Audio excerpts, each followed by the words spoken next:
Welcome back to Critical Thinking. This series of videos is on how to conduct yourself constructively in public debates. Rule 45 is called Do Argument Proud. The idea behind this rule is that you want to make a constructive contribution through the public debate, not just engage in personal attacks or other things that don't help either side or the audience learn anything.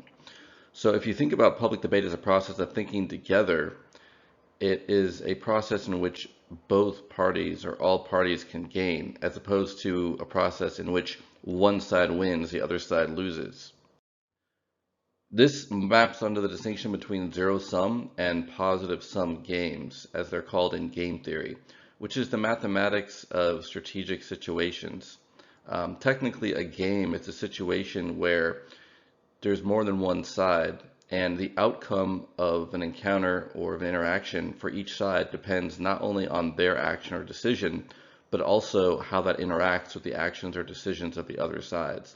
In a zero-sum game, the way the benefits are distributed or the costs are distributed is that if one side gains, another side has to lose. A lot of people approach public debates that way, even audiences. So we're looking at this debate to see who's going to beat the other. Oftentimes, also, this is not even evaluated logically, who has the stronger argument, but who can make more flourishes of rhetoric, who can make the more skillful personal attacks, etc. Positive sum game is an interaction where both sides can benefit together.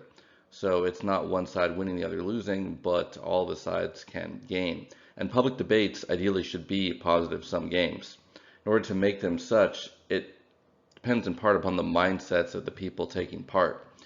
So if you look at the debate not just as an opportunity to prove the other side wrong, but an opportunity to get closer to the truth together through offering the best types of evidence and reasoning, then it can, at least in principle, be transformed into a positive sum game. And one of the ways to do this is just to use the rules of critical thinking, to not stoop to personal attacks, flourishes of rhetoric that may be persuasive to a crowd or may humiliate or infuriate your opponent, but don't actually help shed any light on the truth.